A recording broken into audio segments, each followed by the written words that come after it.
So last year I read 24 books. Most of them were good, some were interesting, but only 3 were worthy of this presentation. All right, because these 3 books have changed how I actively think day to day. They're not motivation, they're not productivity hacks.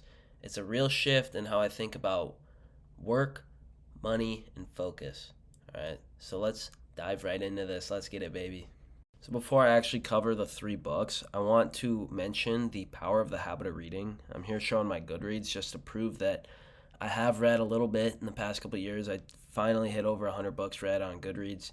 But the point is that reading is extremely powerful. Extremely powerful. You don't even, if you don't read, you won't understand it yet. But if you do read, I feel like you share this opinion. So, with that in mind, the power of reading, the absolute power, man, it's going to make me tear up. All right. Then we'll jump into these books. Let's get after it. All right, so, book number 3 is Deep Work by Cal Newport. And the premise, my one sentence definition, is that focus is a competitive advantage, right?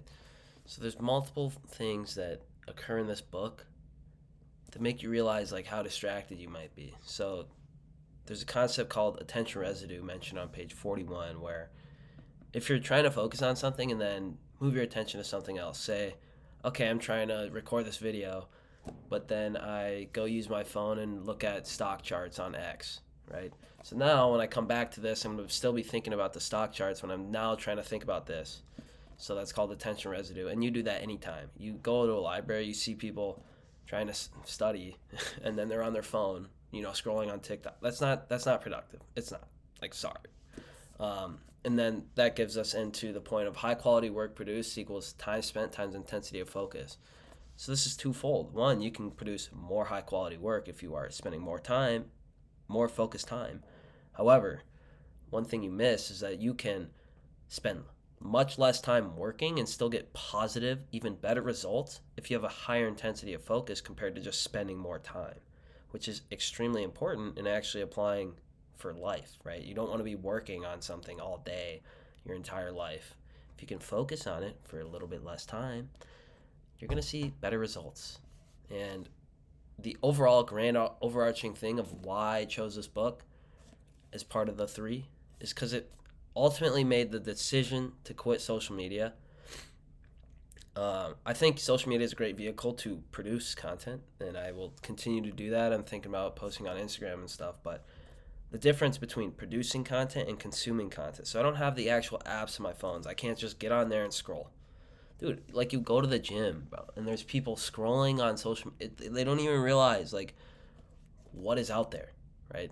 So the craftsman approach is basically selecting tools that are going to help you, right? If you have actual goals, is Snapchat really going to help you, I don't know, create something useful? The answer is no, it's not. At least for me. It wasn't. It's not useful.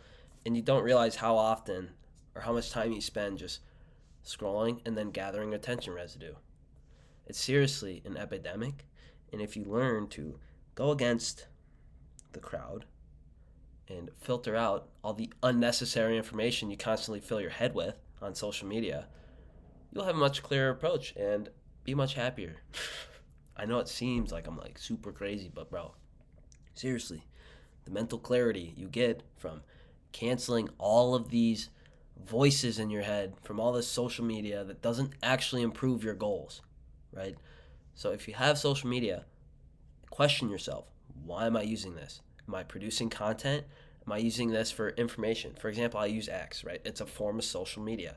However, I only follow about 20 people and all of them are stock chart analysts. That's it. I only go on there, check for information because it's a wide world of information, right? So I check that tool. I think it's useful. But then I go to Snapchat. I realized I was just spending time scrolling on stories that people I didn't even know. That's a waste of time. It's an unuseful tool. So I eliminated it and I do not regret it at all. So it's just asking yourself, is this tool useful? And if not, get rid of it. The next book is The 4-Hour Workweek by Tim Ferriss. I have a question. What's the most valuable currency in the world? You don't need a Forex chart for it. I'll tell you that much because it's time, right? The only thing you can't earn more of is time, right? And the people mentioned in this book are called the new rich, which are people that prioritize time and location freedom over a high salary. Because people think like, oh, I'll make so much at this job, but really you're trapped in the job because you need to physically be there. You're only paid if you're working. You're not paid for the time you spend traveling, all these expenses you accrue, all the time you waste, all the people you miss. It's just like, bro. So the new rich, they don't measure success by how much they make, but how much freedom their income gives them. And relative income is your net income divided by the time you spent earning it, right? So that's super important if you want time and location freedom, is a high relative income compared to a high absolute income. And another thing that stuck out was the low information diet, which ties right back to deep work and all the concepts of managing your distractions. Like, most information feels relatively productive, but typically it's just distracting you, right? And cutting noise allows you to create more focus, to create a higher relative income, which is truly what most people want, right? And the concept of the new rich is like, people want to be millionaires, but they don't know why. Listen, most people think that millionaires, listen, it's not the money, right? It's not the money. It's millionaires, oh, they can do anything they want. That's exactly what new rich do, but they don't need $1 million to live without needing to be at work every single day, 9 to 5. And it's not that 9 to 5 is a problem. It's just, you're not going to live wherever you want in the world if you have to physically be at work. It's just not possible. And then some other things I thought were important are the Pareto principle, which is basically the 80-20 rule. And most of your results are going to come from the small fraction of effort. You don't necessarily know which one is so it's 80% of the results, 20% of the effort. You don't necessarily know which one, so you need to put in 100%, but not all the effort is going to create your results, right? For example, if you think about stock returns, the S&P is fueled by the top 7, the Mag 7. Those completely drive the results compared to a lot that are just kind of average. And then Parkinson's law is basically that work fills the allowed time. So if you have an 8-hour workday, you're going to take 8 hours to do what you could do in 2 hours, which I think is super inefficient. I had imagined that most workplaces would move away from an 8-hour workday because it's proven not to be effective. But yeah, I don't know. So, and that is what has motivated me so much, this book, is to create time and location freedom, right? And you do that by building a skill that you can improve and that makes money without you doing it, or limited time compared to results. So that's why I trade stocks, because it is an asymmetric return industry, right? And it's building your mental. That's massive. So reading helps you with that. Let's go. All right, so number one, we have Think and Grow Rich by Napoleon Hill. And this is easily the best book I've read so far to date out of all 100 books.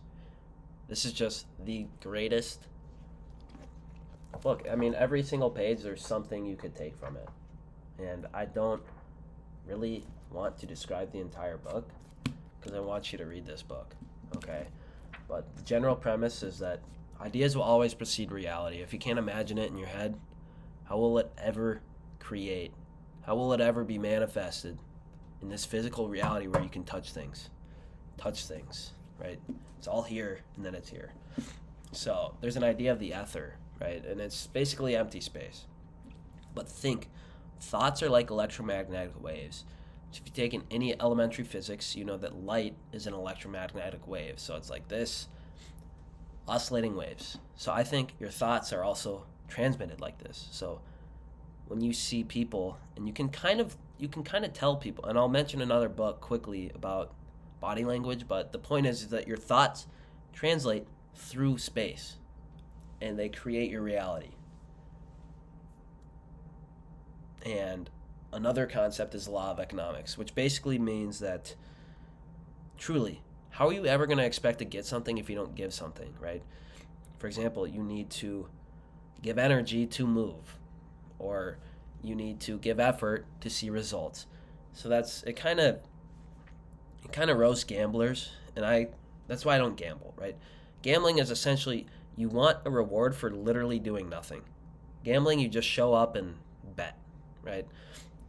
But if you actually build something, you are putting in effort, you are giving your energy, and then you get the energy returned. And the quote I want to end with here is on page 310. And it kind of sums up what this book is trying to teach, is that all thought has a tendency to clothe itself in its physical equivalent. And it doesn't sound that crazy, but once you read the book, you'll understand how he's driving home this message, that it all happens here before it happens here. Okay, so let's go. I just wanted to end the video on some honorable mentions that are the two most recent books that I just read.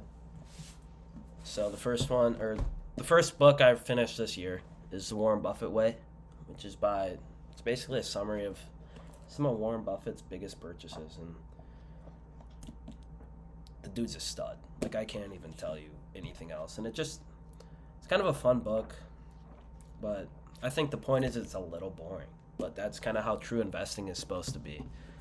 Not too much to say about it. The one thing I will say is it gives a really good, repeatable pattern in his business or investment decisions. And then the book I'm currently reading, and it's an absolute monster, but I'm super enjoying it right now, is The Laws of Human Nature. Got this book for free at one of those free libraries, and this thing is also a stud.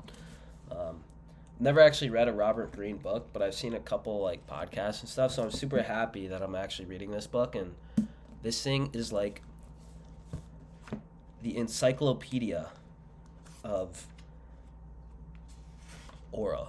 I don't even know, but like I'm only on chapter 3, and it's already talked about mastering your emotional self, which, bringing it back to stocks, that's like completely applies always with your decision making. And then we're also already talking about empathy and how everyone is essentially a narcissist, and true development is being able to direct your attention outwards towards the people around you instead of always being locked up in your head. And the chapter I'm at right now is basically talking about body language, which I mentioned a little bit earlier, but I think that's a super important skill to develop, especially when a lot of things are being online and stuff. So yeah, the thing is, the point I'm trying to drive home is that reading is super powerful. Seriously. And whatever you choose to read, there is no wrong answer. One book leads to another, leads to another. They continually just kind of fill in kind of perfectly. So it's definitely worth considering, and definitely if you are somehow at the end of this video, that is impressive.